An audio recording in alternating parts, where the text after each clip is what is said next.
En un país donde el uniforme a veces pesa más que la conciencia, una escena insolita nos muestra hasta donde puede llegar la ignorancia cuando se mezcla con poder y prejuicio, una calcamón, un agente armado, y un hombre que representa la ley en su máxima expresión, lo que ocurrió en esos 3 minutos cambió más que un destino, reveló una verdad brutal, esto es más que una historia, es un grito, es justicia.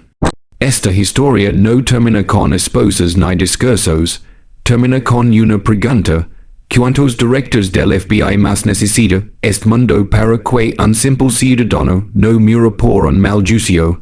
En estos 3 minutos, no solo se corrigió un error, se evidenció una herida, y en Storyteller no olvidamos que cada historia contada puede cambiar otra que no ha ocurrido.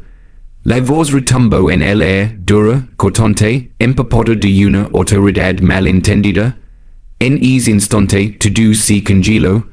El tráfico pareció detenerse, los joyas dejaron de moverse, y hasta el viento guardó silencio. La orden del agente no tenía contexto, ni razón, ni sospecha real. Solo había una cosa que lo había llevado a actuar. El color de piel del hombre que caminaba tranquilamente por la acera. Vestía formal, con traje oscuro y maletín. No tenía prisa, no representaba amenaza alguna, pero en los ojos del oficial todo eso era irrelevante. Lo único que parecía importar era que no se veía como alguien que perteneciera a ese barrio. El policía bajó del coche patrulla con un impulso nervioso. Su mano ya posada sobre el arma, antes de emitir una sola palabra. Su respiración se aceleró antes de verificar los hechos, antes de solicitar identificación. No había escuchado ningún reporte de delito, ninguna llamada de emergencia. Estaba solo, y decidió actuar, decidió juzgar, decidió intervenir, y apunta. El hombre al cual le estaba gritando no retrocedió. No se lanzó al suelo, ni corrió, ni gritó, solo se detuvo, miró directamente al oficial sin miedo, no porque no lo sintiera, sino porque llevaba años enfrentándolo, años soportando que su presencia fuera sospechosa, que su dignidad fuera cuestionada, que su culpa pudiera ser un blanco.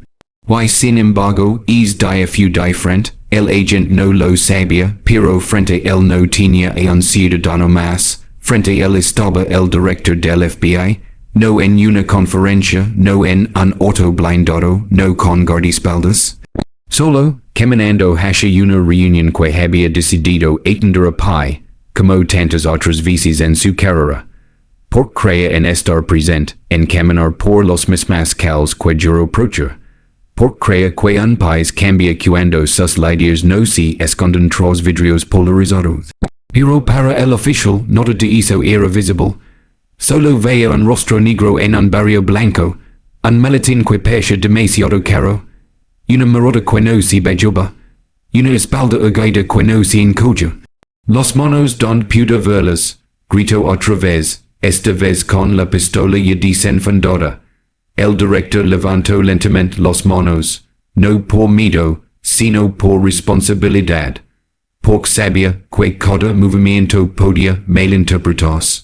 Porque aunque era la máxima autoridad en investigaciones federales, en ese momento era solo un hombre negro con una pistola apuntando al pecho. Su voz, cuando habló, fue cómoda, firme, no gritó, no reaccionó con ira. Soy el director del FBI. La frase cayó como una piedra en un estanque quieto. El agente parpadeó dudó, no bajó el arma de inmediato. Sus ojos no podían procesar lo que acababa de ver. Durante unos segundos, el mundo pareció girar en cámara lenta. El silencio entre los dos era tan denso que se podía cortar con un cuchillo. A unos metros, un par de transeúntes habían sacado sus teléfonos. Algunos ya grababan, pero el oficial seguía apuntando. Porque algo en su interior aún se resistía a creer. Porque incluso cuando la verdad era dicha de frente, su prejuicio hablaba más fuerte. Pork su refugio condicionado no irreproche, sino controller. Solo entonces el director habló de nuevo, más bajo, más claro, como quien quiere evitar una tragedia innecesaria, verifique mi identificación, este en el bolsillo interior de mi chaqueta, mueves despacio, la pistola no bojo. El oficial pareció atrapado entre dos mundos, el de la razón que le decía que debía confirmar, y el del prejuicio que le gritaba que estaba en peligro. Fue en ese momento cuando algo cambió, no en el ambiente, no en el protocolo, cambió en los ojos del policía, una chispa de duda, un reconocimiento tardío, una posibilidad, y si era cierto, y si estaba cometiendo un error que le costaría la carrera, la vida de alguien. El director no se movió, siguió con los manos arriba, esperando, y así en los primeros segundos de esos 3 minutos, el mundo entero se volcó en una pregunta silenciosa. ¿Cuántas veces más de pasar esto antes de que se escuche? ¿Qué parte soy el director del FBI? No entiendo, penso para sí, no lo digo en voz alta, sabía que si lo hacía, estaría alimentando una situación que ya estaba al borde de explotar. Sabía que no importaban sus credentials en ese momento. No porque no tuvieran peso, sino porque el otro hombre no quería verlas. No quería entender. La autoridad del director, forjada en décadas de servicio, no se ganaba con gritos. Se mostraba en la templanza. En la serenidad de quien ha visto el caos y ha sabido navegarlo, en los códigos que no se enseñan en una academia, pero que definen a un verdadero líder, y allí estaba él, con un arma apuntando al rostro, mientras el joven agente seguía cuestionando su identidad. Como si las palabras del director no fueran suficientes, como si su voz no bastara. Como si su sola existencia fuera una provocación. Cuando el oficial finalmente se acercó, lo hizo con torpeza, dudando entregar el arma o no. Entre obedecer o mantener su postura, sacó con cuidado la cartera del interior de la chaqueta del director, la abrió, y ahí estaba, la insignia federal, el nombre, la fotografía, el rango. Por un momento, el oficial pareció paralizado. Como si no pudiera creer lo que veía, como si la imagen que se formaba en su mente no coincidiera con la realidad que tenía ante sus ojos. Había apuntado su arma, con plena convicción, a uno de los hombres más poderosos del país. Pero incluso en ese instante, la autoridad del director fue ignorada. Porque el oficial no pidió disculpas de inmediato, no bajó la mirada, no se apartó con respeto. Se quedó ahí, atrapado entre el orgullo y el miedo, sin saber cómo deshacer lo que había hecho. Porque en su interior algo le decía que había actuado según el protocolo, que había tenido motivos, pero no los tenía, y en ese momento lo que estaba en juego no era solo la carrera del agente, era la esencia misma de la autoridad. Porque de que serve ser el director del FBI si tu palabra no es suficiente para evitar que te apunten con un arma en plena cal? ¿Qué autoridad es esa que no trasciende el prejuicio? ¿Qué poder es que se dobla ante una percepción equivocada? El director lo sabía. Lo había vivido antes. Tal vez no así. Tal vez no tan explícito. Pero lo había sentido en reuniones donde su opinión era cuestionada más que la de sus colegas. En ascensos que le costaron más unos que a otros, en auditorios sorpresa que solo le ligaban a él. Esta vez, sin embargo, no estaba en una sola cerrada, estaba en la cal, y el mundo lo estaba mirando. El silencio que siguió no fue solo tensión, fue un vacío moral. Un momento en el que el poder, la autoridad, la experiencia, todo fue ignorado simplemente porque provenía de un culpo que no encajaba con los prejuicios del otro. Y allí, bajo la mirada de cámaras y testigos, se hizo visible una verdad incómoda. En demasiadas ocasiones, la autoridad real no tiene el respeto que merece. si vin del cuerpo equivocado, cuando ocurrió, nadie gritó, nadie intervino, nadie corrió a ayudar, nadie detener lo que estaba pasando. Fue como si él mismo hubiera decidido contener la respiración. Era mediodía, en una zona urbana tranquila. No era un barrio conflictivo, ni un escenario de crimen. Era una esquina con cafeterias, pitones de rutina y tráfico lento. Pero bastó una escena. Un hombre negro de traje, con los manos arriba. Un oficial blanco, con el arma desenfundada. Y la sospecha absurda flotando en el aire, como un fantasma conocido, que todos preferían ignorar. La calle estaba llena de testigos. Algunos estaban en los cafés, otros caminaban por la acera. Algunos cruzaban la calle cuando oyeron la voz del oficial, ellos con esa mezcla de autoridad mal canalizada y nerviosismo mal disimulado. La mayoría se detuvo, unos cuantos los más jóvenes sacaron sus teléfonos. En menos de 30 segundos ya había cámaras grabando, ángulos desde distintos puntos, reacciones en tiempo real. Y sin embargo, aunque los teléfonos captaban cada detalle, los cuerpos permanecían inmóviles. Los bocas cerradas, el silencio no era nuevo, era un silencio ancestral heredado, un silencio que no venía de la cobardía, sino del conocimiento. El de saber que en esas situaciones, la palabra equivocada puede convertir en objetivo. La intervención malinterpretada puede hacer que una pistola se dispare, que una vida termine, que la historia cambie, pero no a tu favor.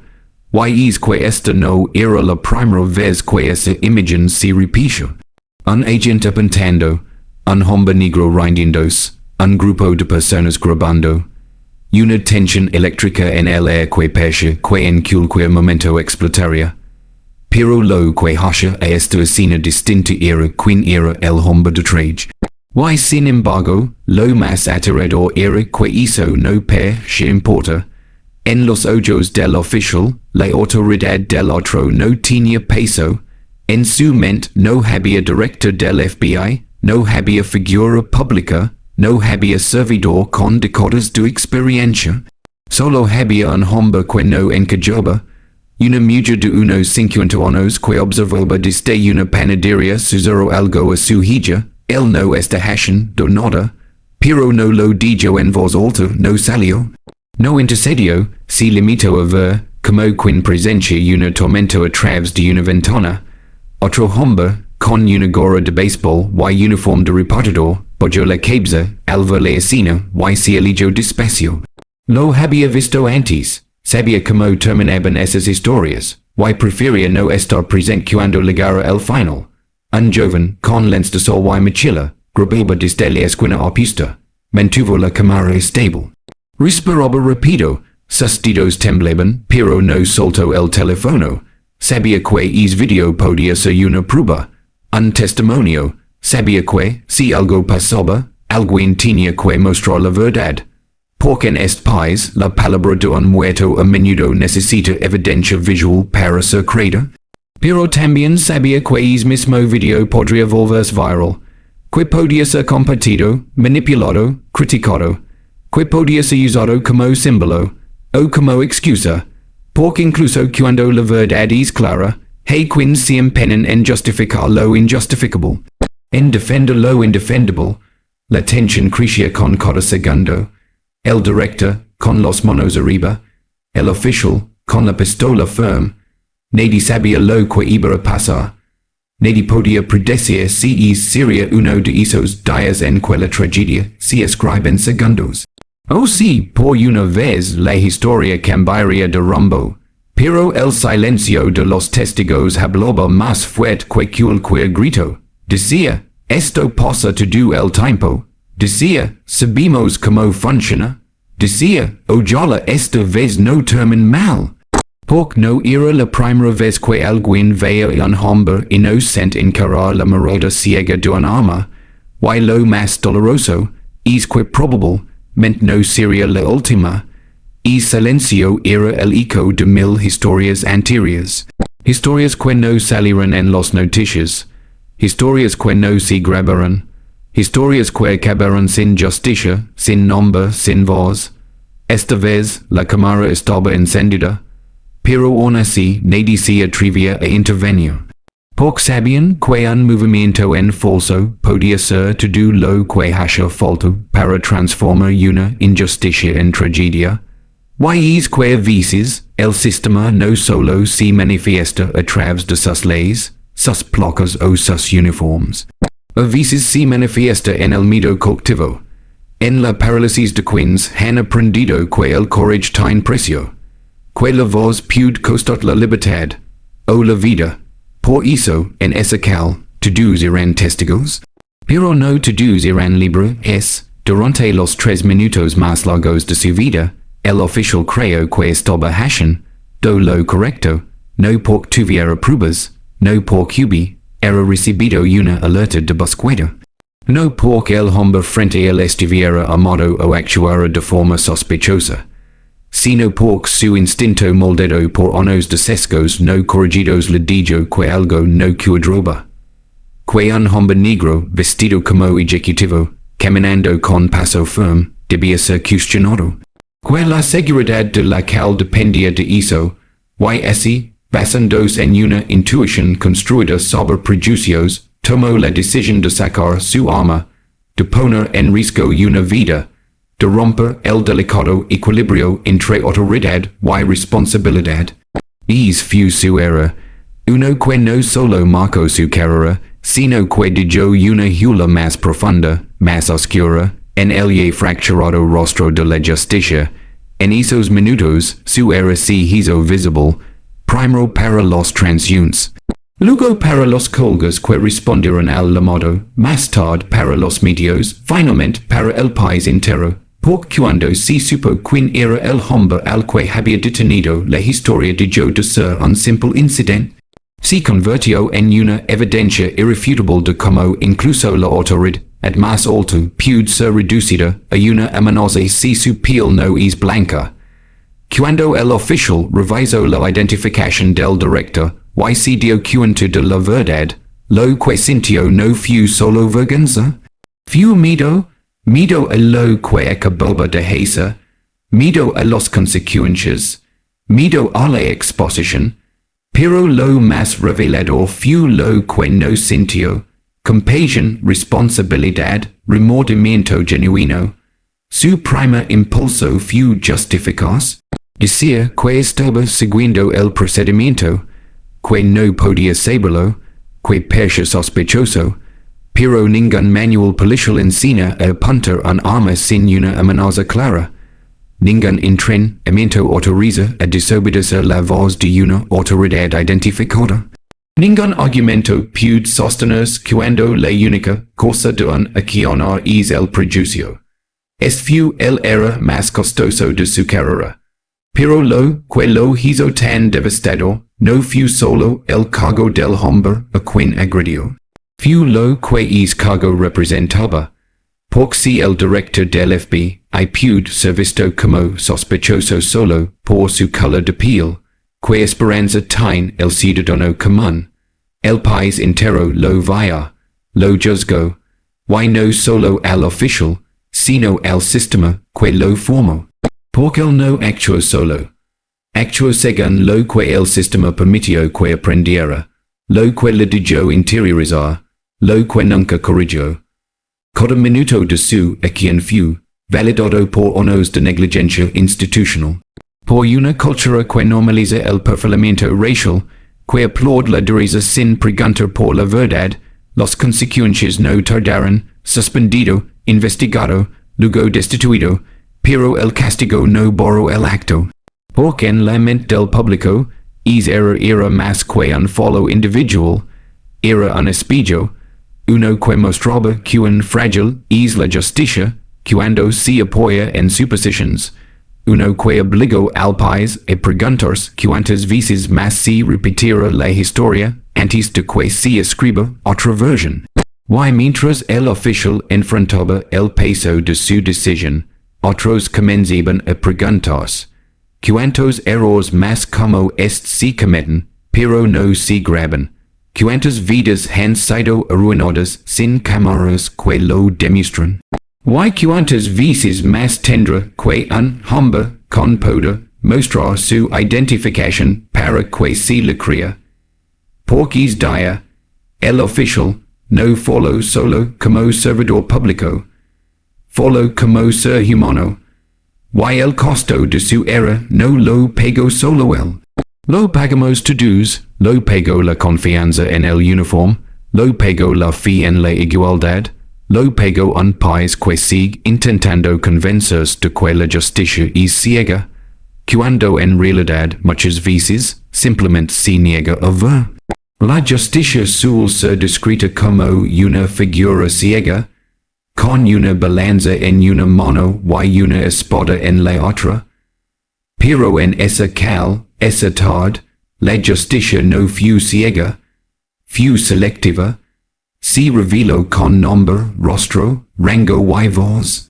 Se hizo presente en un cuerpo que, para muchos, aún es considerado sospechoso antes que respetado. Es día, la justicia tuvo que identificarse para sobrevivir. Tuvo que hablar con autoridad para que no le dispararan. Tuvo que mostrar su placa como un escudo, no como un símbolo de protección para otros, sino como una súplica silenciosa de no morir. El director del FBI no era nuevo en estas situaciones, no era ingenuo. Sabía que en su país, el uniforme y la placa no siempre ofrecen la misma protección para todos. Sabía que no bastaba ser quien era, que incluso su título podía ser puesto en duda, si venía del cuerpo equivocado. Y aún así, eligió no perder la compostura, eligió mantener el equilibrio, la paciencia, la firmeza, porque entendía que, si reaccionaba de forma defensiva, aunque tuviera toda la razón del mundo, la historia podía acabar mal. En cambio, decidió encarnar una justicia consciente de sus limitaciones. Una que habla con calma para no provocar, que respira profundo mientras la apuntan, que responde sin violencia a la violencia implícita.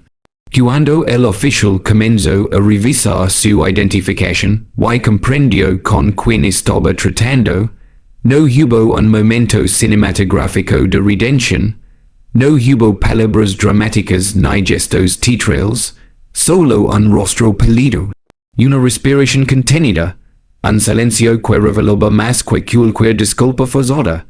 El oficial sabía que había cruzado una línea que ya no podía borrar. No importaba cuánto intentara explicar después. El mundo había visto el error. La cámara había capturado el prejuicio. Las personas a su alrededor ya no lo miraban como autoridad, sino como el símbolo de un sistema que sigue fallando en lo más esencial, reconocer al ser humano. Y sin embargo, lo que marcó la diferencia no fue el error en sí, sino la reacción del hombre al que se lo apuntó. Porque en ese momento, el director no solo representaba a una institución, representaba a millones de personas que han sido vistas con desconfianza, tratadas con sospecha, ignoradas cuando hablan, y silenciadas cuando gritan, y él eligió no gritar, eligió decir su nombre, mostrar su rostro, identificarse no solo con su placa, sino con una historia más grande, una historia que lleva siglos pidiendo justicia, no como venganza, sino como reparación. Los que observaban desde la acera comenzaron a murmurar. Algunos se acercaron, otros preguntaron qué pasaba. La tensión se transformó en indignación cuando la verdad se supo, no solo porque era el director del FBI, sino porque quedó claro que si no lo hubiera sido, esa historia tal vez tendría otro final. Y ese pensamiento golpeó confusa, porque revelaba una verdad incómoda. El sistema solo reacciona cuando la víctima es alguien importante, cuando el error no puede ser encubierto, cuando hay pruebas, cuando hay rango, cuando hay exposición, los medios no tardaron en llegar, las noticias se esparcieron con rapidez, las imágenes se viralizaron, pero entre tanto ruido digital, lo que muchos no vieron fue el gesto del director después del incidente. No se retiró con escolta, no se escondió, se cuidó, camino unos pasos, si acerco a un grupo de personas que siguen grabando, les hablo, no como funcionario, sino como ciudadano, les agradeció por estar hoy, por registrar, por no apartar la vista, porque entendía que la justicia no se construye solo desde los altos cargos, se construye desde el ojo que observa, desde la cámara que denuncia, desde la voz que cuenta lo que otros quieren callar. Y así, con cada palabra, con cada acción, la justicia se hizo tangible. Ya no era una idea abstracta, ni una institución lejana.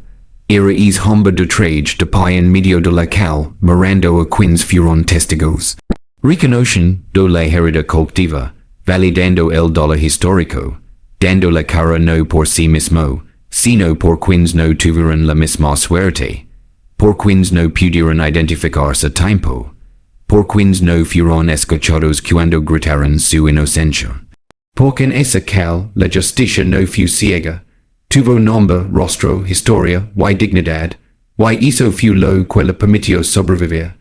El momento en que el oficial fue relevado de su cargo frente a todos no fue escandaloso.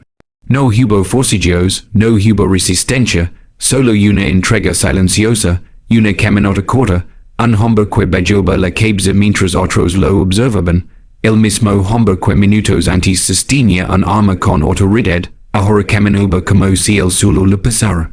Su mirada buscaba comprensión pero no encontró consuelo, lo que encontró fueron ojos que juzgaban, rostros que no ocultaban su decepción, silencios que eran condena. El rostro del oficial en ese momento fue el rostro de la vergüenza.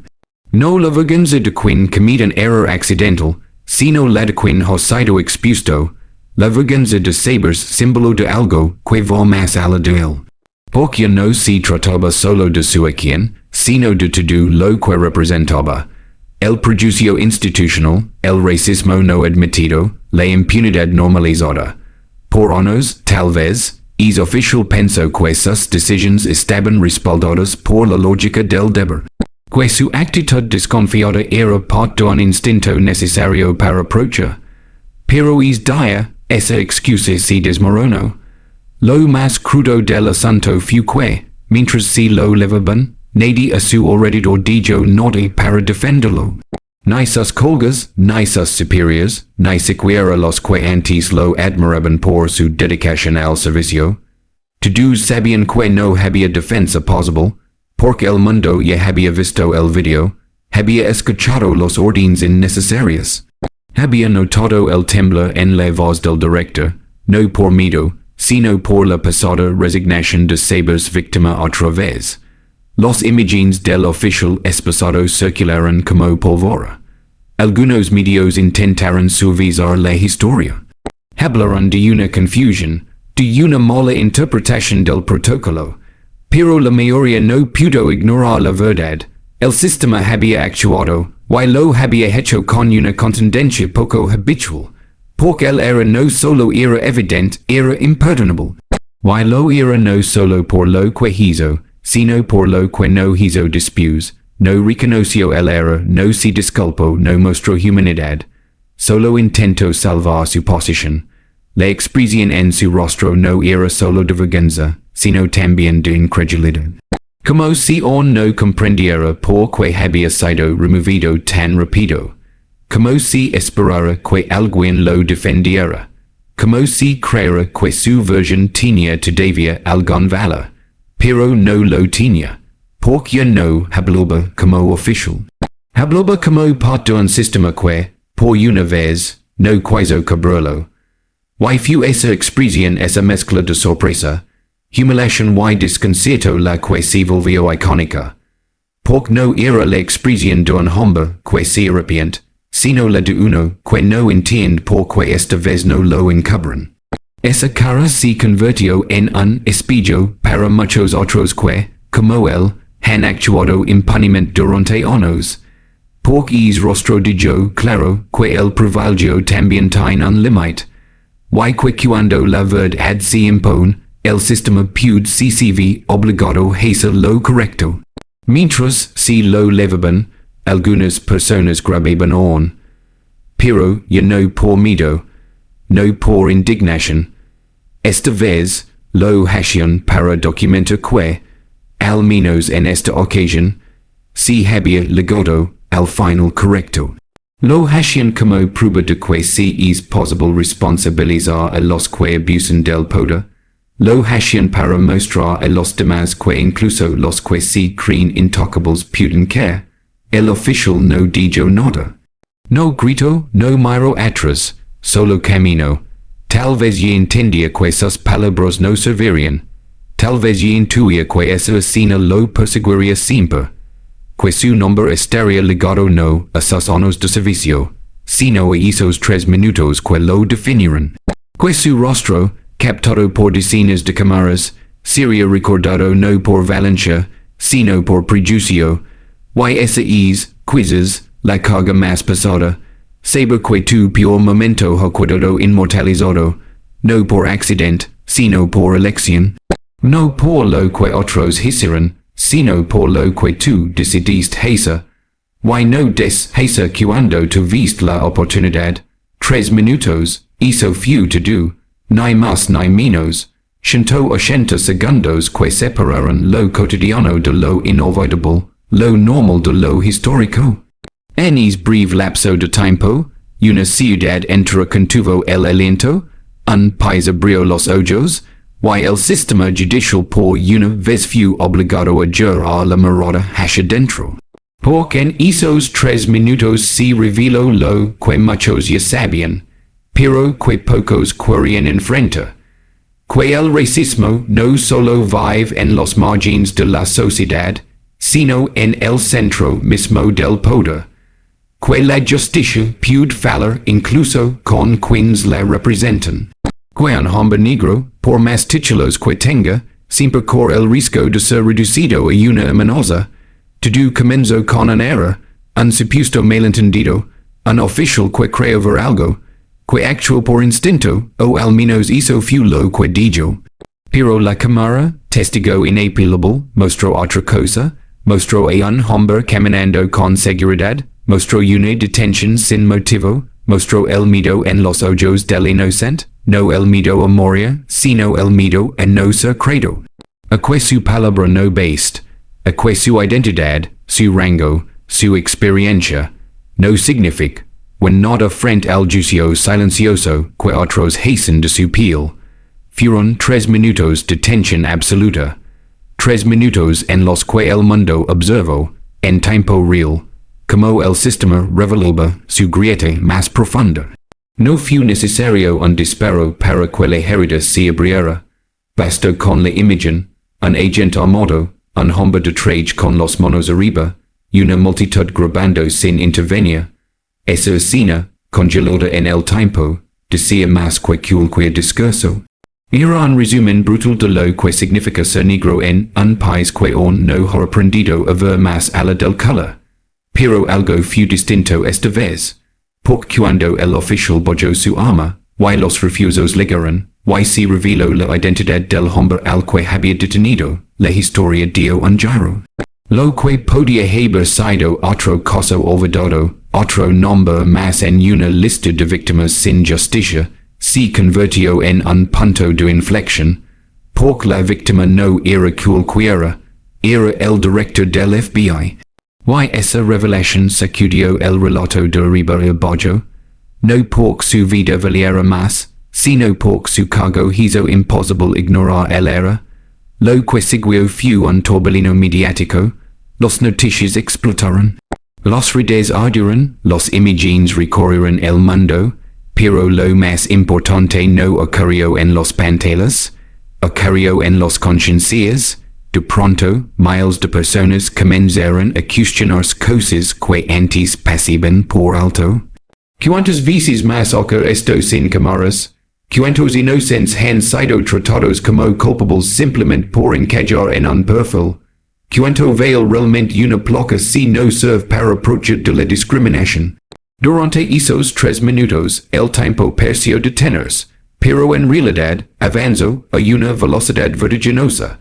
Porque en ese corto periodo, la historia hizo un giro inesperado. Una verdad incuestionable se reveló con una crudeza imposible de ignorar. y no se trataba de un incidente aislado. Se trataba de una estructura entera que permitía que hizo pasara.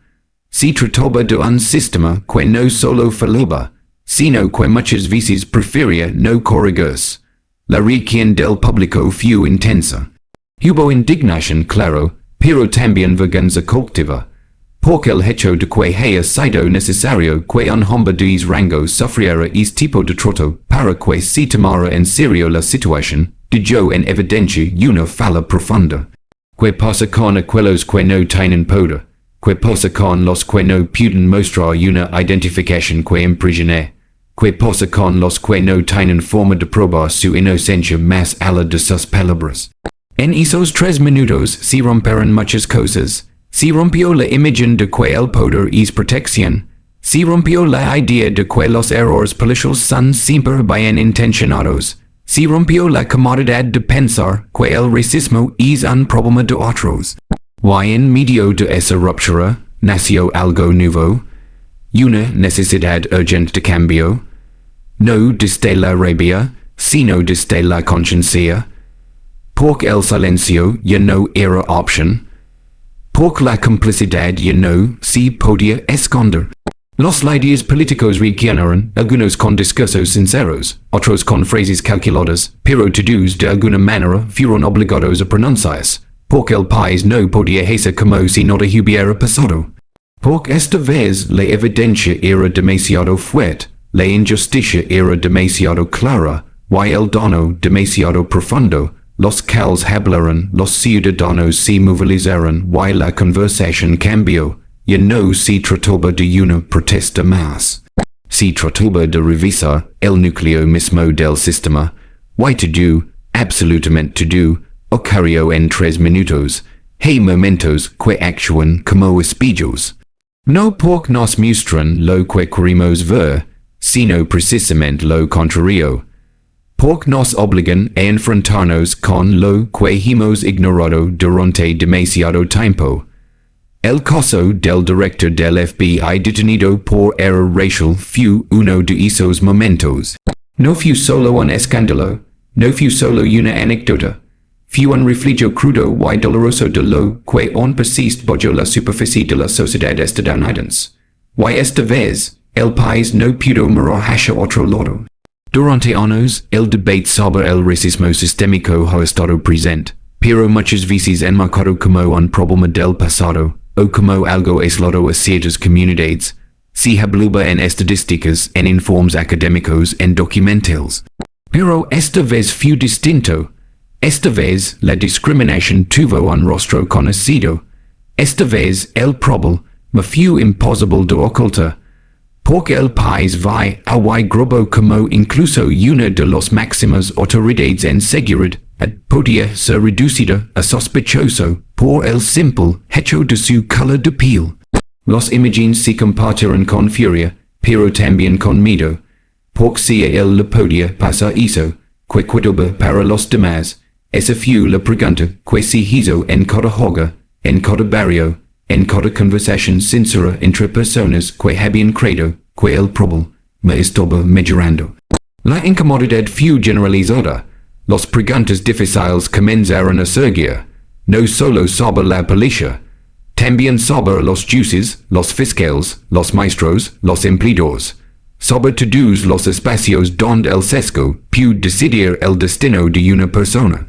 En los días siguientes, hubo conferencias de prensa, comunicados oficiales, promesas de revisión, pero más allá de lo institucional, lo que realmente se movió fue la conciencia colectiva. Surgieron testimonios de otros agentes que habían vivido situaciones similares. Se multiplicaron los relatos de personas comunes que no habían tenido la misma suerte. La historia del director abrió una compuerta que muchos habían tratado de mantener cerrada. Y lo que salió no fue solo dolor. Fue verdad, y la verdad, por más incómoda que sea, tiene una fuerza imparable cuando se dice en voz alta. Las conversaciones se trasladaron a las universidades, a los medios, a las redes, pero también a las cocinas, a las mesas familiares, a los transportes públicos. De pronto, la palabra racismo, y no era tabú, y no era una acusación extrema. Era una realidad que todos estaban dispuestos a examinar. Algunos, por primera vez, comenzaron a escuchar sin defenderse, a comprender que no basta con no ser racista, que hay que ser activamente antirracista, que el silencio muchas veces es una forma de perpetuar el problema. Why mientras tanto el director, lejos de esconderse, comenzó a hablar?